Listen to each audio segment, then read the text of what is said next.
জিন্দাবাদ নবীজির আশিকে দিনি মরে মরে না তিনি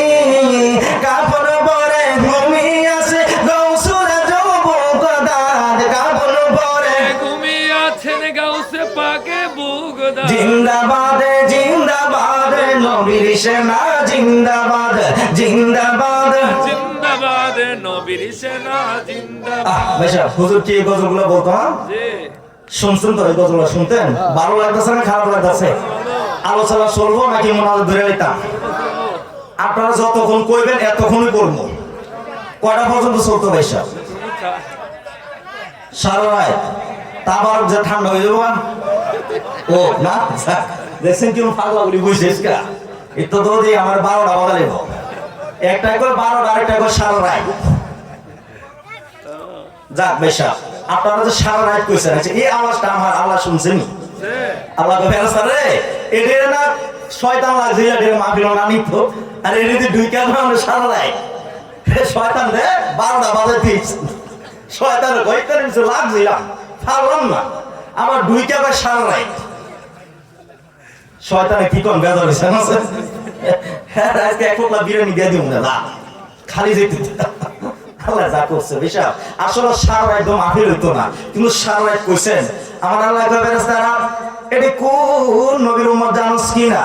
যে নবীর উম্মতেরা 5 ওয়াক্ত নামাজ পড়লে 50 ওয়াক্ত নামাজের বাজেট পায় এই নবীর উম্মতেরা যদি সারা রাতের ওয়াজ শুনতো যায় রে ফেরেশতারা দাঁড়ায় থাক সারা রাত্র যদি না হয় যতক্ষণ পর্যন্ত হয় আমি আল্লাহ কথা দিলাম সারা রাতের বাজেট দান করে দিলাম জোরে জোরে কন্না সুবহানাল্লাহ ভাইসা আমরা নেউন না আমরা শেষ কাটাইলা আমরা দিত না দিত কারে সারা রাতের বাজেট পাইছেন খালি কইয়া খালি এই নবীর উম্মতেরা ইন্নামাল আমালু বিন্নিয়াত একের বুখারী শরীফের হাদিস নিয়ত করলেই হয়ে যায় তো সাহেব আজকে যে মাহফিলে বসছেন ইনশাআল্লাহ আখির মোনাজাত পর্যন্ত থাকতে রাজি আছেন তো মানুষ তো আইতাছে খালি আইতাছে না জানি তাবারক সফর হয়ে যাবে যাস পর্যাপ্ত বড় তাবারক আছে আমি শুনছি আর আমিও তো নিজে খাইছি 2টা বড় খাইছি আইয়ে খাইছি একবার আবার খাইছি কারণ জানি আমার পরিশ্রম করতে বেশি প্রধান বক্তা না ভাই সাহেব খাইয়া দিই তো লাগে বলতেছিলাম দয়াল নবী মায়ের নবী রহমাতুল আলামিন নবী আপনাদের কাছে যায় না কোনোদিন কালেমা দাওয়াত নিয়া আর আবু জাহেলের দুয়ারে গিয়ে নবী দাঁড়ায় দিছে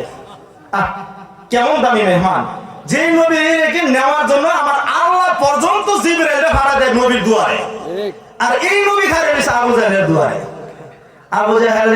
চিনলি না রে দয়াল নবী রে চিনলি না আমার নবী রে চিনলি না নবীর মায়া নিষ্ঠুর আবু জাহেল দেখে আপনার আমার নবী দাঁড়ায় আছে নবী আমার চোখ বড় পানি বুক বড় কষ্ট হয়ে দাঁড়ায় আছে আমার নবী চোখ ভর মায়ের চেহারা দিকে দেখাইয়া আবু জাহেলের ভাতিজা তুমি না কি বলছো আবার বলো চাচা গো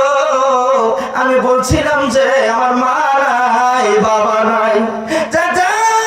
মুখের জমিনে ছেলেরা যদি আঘাত পায় মা না থাকলে বাবার কাছে কয় বাবা না থাকলে মার কাছে কয় বাজান আমি জানতে চাই মুর্শিদ মিয়া ওনার ছেলেরা আচ্ছা মুর্শিদ মিয়ার ছেলেরা আপনাদের মা কি আছে দুনিয়া মাশাআল্লাহ এই দেখেন মুর্শিদ মিয়া নাই কিন্তু যদি কোনো কষ্ট কোন কথা থাকে দাবি থাকে মার কাছে গিয়ে কয় কি কয় না কয় মুর্শিদ মিয়া নাই ঠিক আছে কিন্তু মার কাছে গিয়ে কয় কিন্তু আমার নবী যেদিন ব্যথা হইয়া ঘুরতো গো বাড়িতে মা ও বাবা কেউ ছিল না দুনিয়ার জমিনে ছেলেরা বাবা না থাকলে মার কাছে কয় মা না থাকলে বাবার কাছে কয় চাচা গো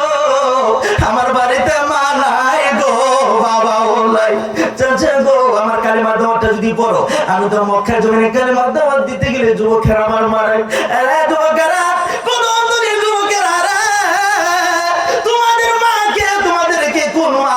গর্ভ ধরছে তোমাদের মার গর্ভ ধন্য হয়ে গেছে তোমাদের বাবাকে রে ধন্য হয়ে গেছে কারণ অনেক যুবকেরা আমার নবীর দেখেও চিনছে না পাথরে আঘাত দিছে আজকে 1000 বছর পরে গো নবীর প্রেম লইয়া বৈশাল